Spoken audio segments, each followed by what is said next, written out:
Assalamualaikum warahmatullahi wabarakatuh. Teman-teman, saya pengen bertanya sesuatu. Eh, Teman-teman lihat ini, ya. Kemudian ini, kemudian ini. Kalau saya tanyakan, di antara ketiga wadah tadi, apa yang membedakan di antara ketiganya? Ya, betul. Jawabannya adalah daya tampungnya. Ya. Jadi setiap wadah ini punya daya tampung. Ya. Setiap wadah ini punya daya tampung. Dan daya tampungnya yang membedakan di antara mereka bertiga. Ya. Yang hijau dengan luas penampang yang segini, kemudian ya gedenya hanya segini. Yang kedua lebih besar, yang ketiga lebih besar lagi. Yang membedakan di antara mereka bertiga adalah daya tampungnya, ya teman-teman. Sebenarnya apa ya, yang membedakan di antara mereka bertiga ini adalah kemampuan mereka untuk menerima kucuran air, ya kan? Jadi ada yang kemampuan menerima airnya hanya berapa ya? Ya segitulah ya, sangat sedikit. Ada yang lebih banyak, ada yang lebih banyak lagi. Sebenarnya seperti itu juga diri kita, ya. Diri kita itu punya daya tampung terhadap rezeki, ya. Dan kalau mau dianalogikan, wadah-wadah ini adalah diri kita, dan air yang akan mengisi wadah-wadah ini adalah rezekinya. Jadi kalau kita lihat di sekitar kita ada banyak sumber air, dan kemungkinan besar sumber airnya nggak akan habis, ya. Ada banyak sekali sumber air di luar sana, dan itu nggak akan mungkin habis. Kalaupun habis di sekitar kita, masih banyak lagi di tempat lain, dan itu bisa dicari, dan ya nggak mungkin habis lah, gitu ya. Jadi rezeki itu kan seperti itu ya. Ada banyak sekali di luar sana. Ada banyak sekali rezeki di luar sana, dan nggak mungkin habis, gitu ya. Yang habis adalah daya tampung ini. Daya tampung kita, ya, daya tampung si wadah ini terhadap airnya. Airnya nggak akan habis, sama seperti rezeki. Ya, rezeki itu nggak akan habis. Allah punya banyak sekali rezeki di luar sana yang siap dialirkan ke kita. Pertanyaannya adalah, seberapa besar kapasitas diri kita, daya tampung diri kita terhadap rezeki yang maha banyak itu, ya. Kalau daya tampung kita hanya segini, ya, atau segini,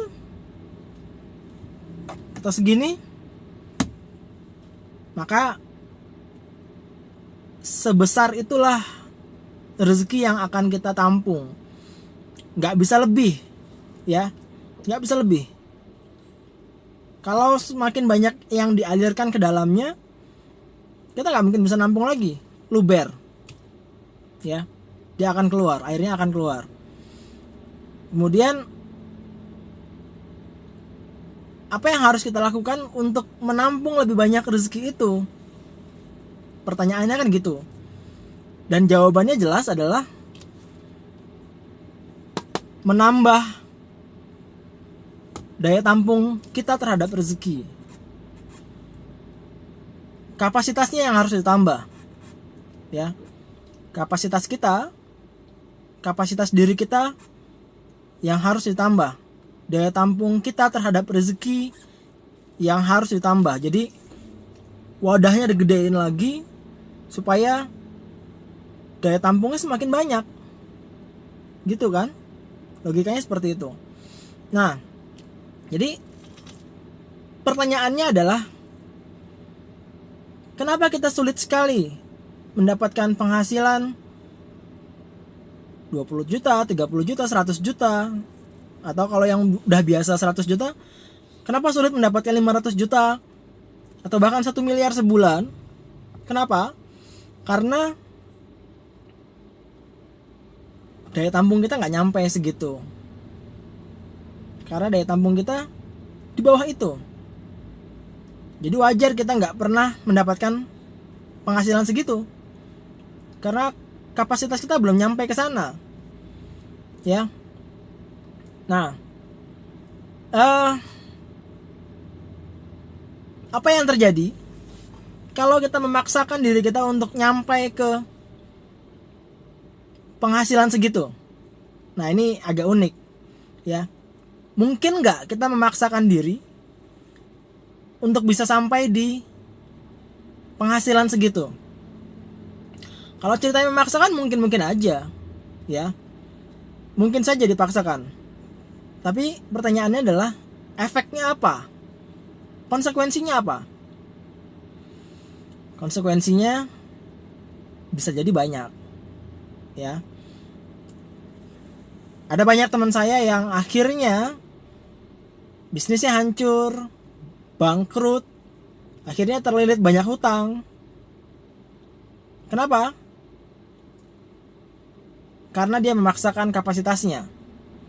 Jadi sebenarnya kapasitas diri dia belum segini, ya. Kapasitas diri dia mungkin baru segini. Tapi dia memaksakan, dia ingin segera nyampe ke sini. Sebenarnya mungkin aja kalau memang prosesnya benar, prosesnya jelas,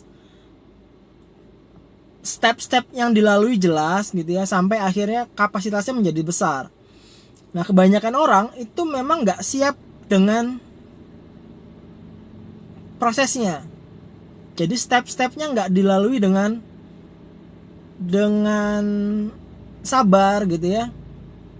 Mereka mencoba melompati selokan yang lebarnya 5 meter, ya.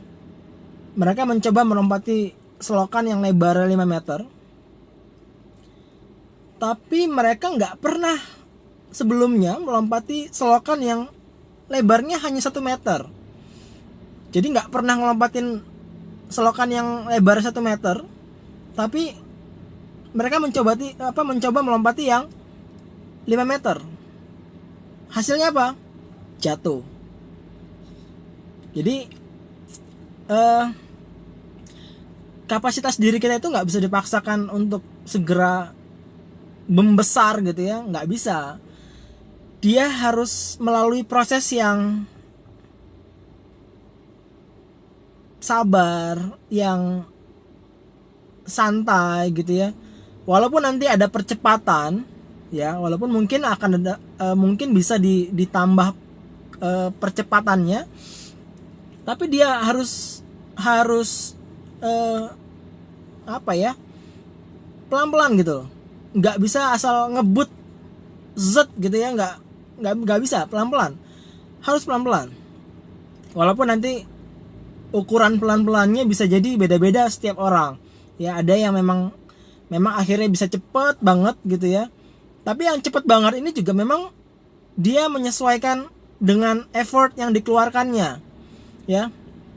Jadi misalnya orang yang menambah kapasitasnya dengan belajar banyak hal 10 jam dalam sehari, misalnya dalam sehari dia menghabiskan 10 jam dalam sehari itu untuk misal belajar bahasa Inggris, kemudian dia belajar internet marketing, dia belajar negosiasi, dia belajar komunikasi, dia belajar ini, belajar itu segala macam. 10 jam itu dia habiskan untuk menambah kompetensi dia, ya. Dan bertambahnya kompetensi seseorang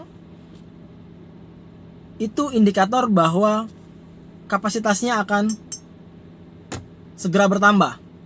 Jadi kapasitas tadi, ya, kemampuan seseorang untuk menampung rezeki tadi akan berbanding lurus dengan kompetensi internal gitu ya. Berbanding lurus dengan kompetensi internal yang ada, ya. Resources, sumber daya yang ada dalam dirinya, ya. Makanya dalam sebuah proses pencapaian goal biasanya ada pertanyaan, kita punya resources apa, kita punya sumber daya apa untuk bisa mencapai goal itu, ya. Kalau misalnya sumber dayanya nggak jelas, nggak ada, atau bahkan nggak ada gitu ya, kita akan sangat kesulitan untuk bisa mencapai goal itu, ya. Kita nggak punya kompetensi, kapasitasnya nggak mencukupi, apa yang bisa diandalkan gitu ya. Jadi teman-teman, ini jadi sebuah PR besar buat kita. Kenapa penghasilan kita juga nggak bertambah gitu ya, kenapa rezeki akhirnya kita ngerasain sangat sulit untuk didapatkan. Sebenarnya rezekinya nggak ada yang salah gitu ya, nggak ada yang salah dengan rezeki, nggak ada masalah apa-apa. Yang salah adalah kapasitas kita, ya. Kapasitas diri kita terlalu terbatas, sehingga rezeki yang ada, peluang-peluang yang ada akhirnya lewat begitu saja tanpa bisa kita ambil, ya.